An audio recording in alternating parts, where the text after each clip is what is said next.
Merci Yasmine pour l'introduction. Bonsoir à tous, ravi d'être ici. Aujourd'hui, c'est un petit peu un jour spécial pour nous, parce que c'est la première fois qu'on va présenter notre nouveau produit.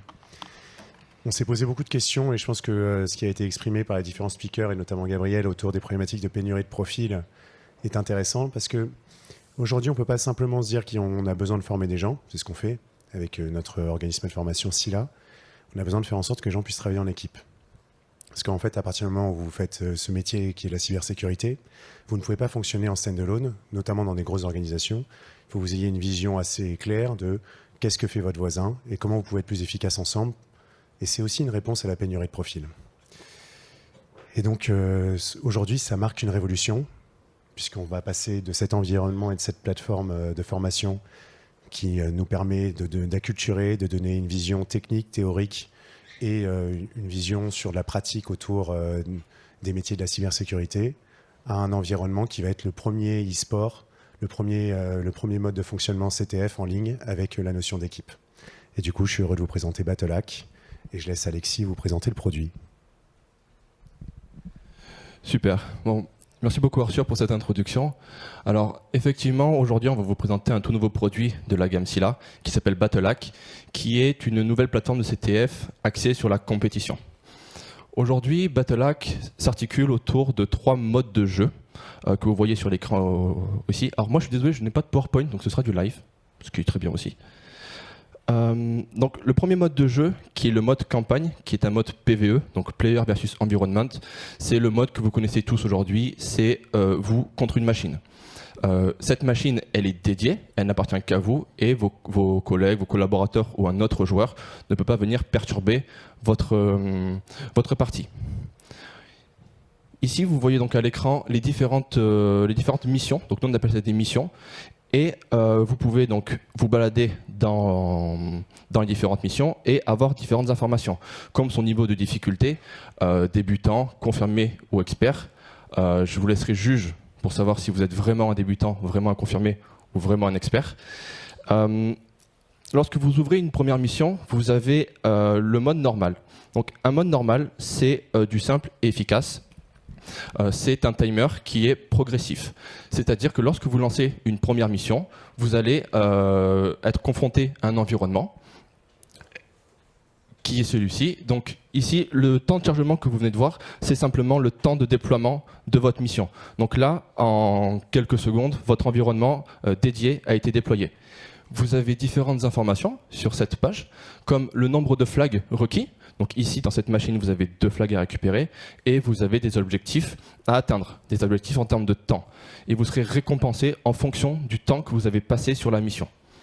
On considère qu'une mission est terminée lorsqu'elle est routée à 100%.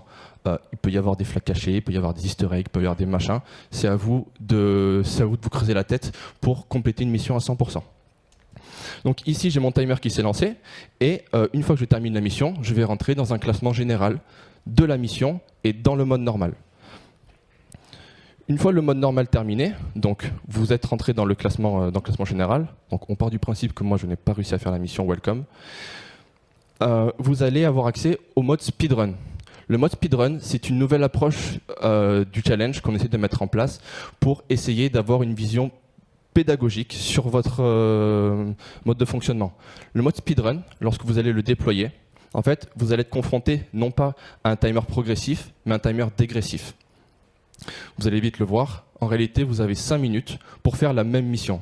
5 minutes, c'est non négociable, au bout de 5 minutes, la mission s'éteint et vous allez devoir tout recommencer. Donc l'approche PEDA qu'il y a derrière tout ça, en réalité, c'est est-ce que lorsque vous avez fait le mode normal, est-ce que vous avez correctement documenté vos attaques ou vos défenses? Est-ce que vous avez fait un bon write-up? Est-ce que c'est clair ce que vous avez fait? En plus de ça, si vous avez une mission qui est complexe ou une mission qui est très très longue, on va commencer à rentrer dans le monde de l'automatisation et du coup, ça peut aussi vous challenger, c'est-à-dire je vais m'amuser à faire une mission, un CTF, en 1 seconde. Donc si vous voyez des gens qui ont fait des missions en 1 seconde, c'est qu'ils sont passés par là. Le mode speedrun et le mode campagne permettent aux joueurs de gagner des points d'expérience. Les points d'expérience, en réalité, ils vont vous permettre de débloquer les différentes missions pour avoir quand même une certaine logique. Vous n'avez pas commencé par des missions expertes qui vont clairement être challengeantes, on va dire, pour rester poli. Mais vous allez donc avoir des points d'expérience pour faire gonfler votre profil et aussi pour débloquer des personnages. Je vais rien vous apprendre. Dans le monde de la cybersécurité, on a tous nos appétences pour tel ou tel domaine. Il y en a qui préfèrent le reverse, il y en a qui préfèrent la cryptanalyse, il y en a qui préfèrent le scan. Chacun est libre de faire ce qu'il veut. Les personnages, en réalité, représentent le type de pentester ou de consultant cyber, plus ou moins, que vous pouvez représenter.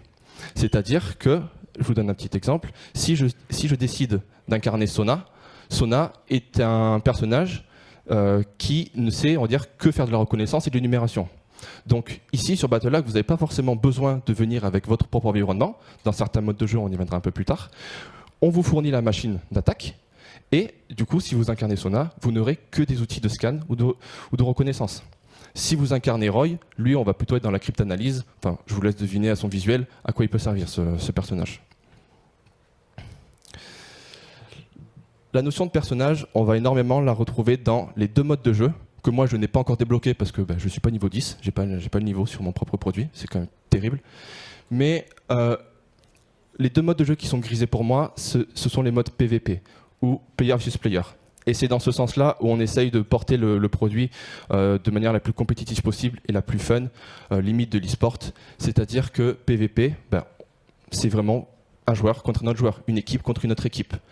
Le mode time attack, pour faire assez simple, on va prendre 2 équipes de X joueurs qui ont non pas une machine dédiée à attaquer, mais un SI. Ça peut être 3, 5, 10, 20 machines, libre à la mission de choisir. Et une partie se termine lorsque une équipe a routé l'ensemble des machines ou lorsque le timer arrive à 0, on voit quelle équipe est allée le plus loin et elle aura gagné. C'est là où on en vient en fait qu'il n'y aura pas que vos compétences techniques qui vont vous permettre de gagner, il va y avoir aussi une sorte de gestion des ressources humaines, c'est-à-dire quelle est la meilleure synergie de personnages en fonction de la mission que l'on a choisie qui va nous permettre d'aller le plus loin possible. Donc voilà pour le mode time attack. Le mode arena, là par contre, on rentre encore dans un autre univers. Là, cette fois-ci, vraiment, les 2 équipes vont s'attaquer l'une et l'autre. Au milieu de l'arène, il y aura une ou plusieurs machines, toujours avec des flags à l'intérieur à trouver. Et chaque équipe sera responsable d'une ou plusieurs machines aussi.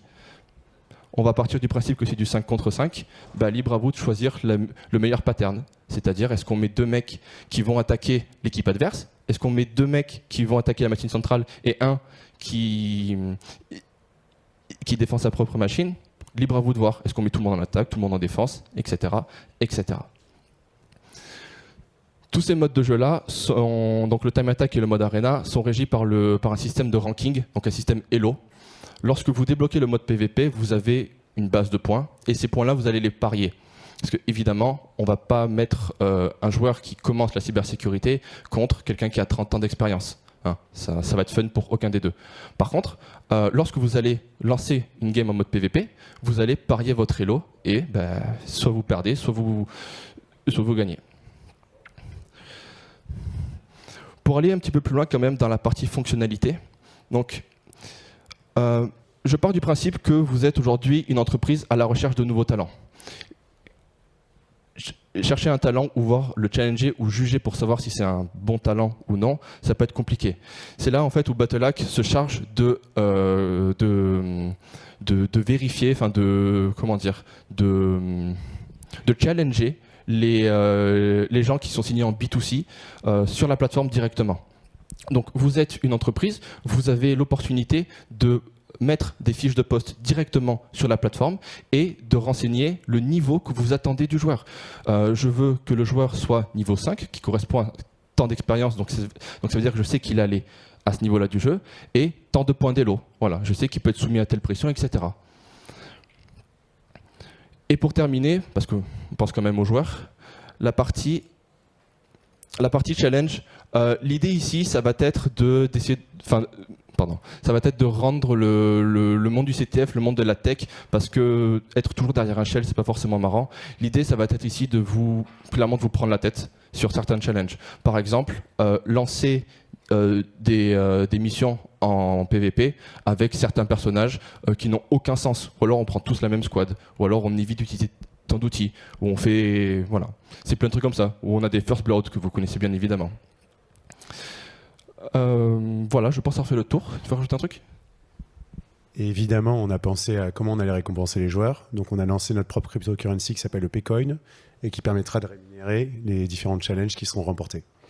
Et l'intérêt, ça sra de pouvoir accéder à une marketplace dans laquelle les gens pourront utiliser le Pcoin pour acheter tout un tas de choses. Donc, je sais pas moi, un Mac, des AirPods, un NFT ou je ne sais quoi. Aujourd'hui, la plateforme de Battlehack, elle est en bêta. Et si on vous la présente aujourd'hui, c'est pour vous faire participer à cette bêta. Donc ce que je vous propose, c'est de passer dans les rangs après, donc déjà pour répondre à vos questions si vous en avez, et ensuite pour vous inscrire sur une liste d'attente, car on va sortir là dans les prochains jours la première version de Battlehack, et on vous invite clairement à participer à cette plateforme parce qu'on a besoin de vos retours. C'est, je reprends un slogan d'une entreprise très connue, c'est fait pour des joueurs et par des joueurs. Vraiment, on insiste sur ce côté-là, sur le côté compétitif et le côté fun des missions. Hein. Vous avez des missions qui vont vraiment de la reconnaissance simple jusqu'aux trucs qui vont vous casser la tête. Vraiment. Voilà. Merci beaucoup pour votre écoute.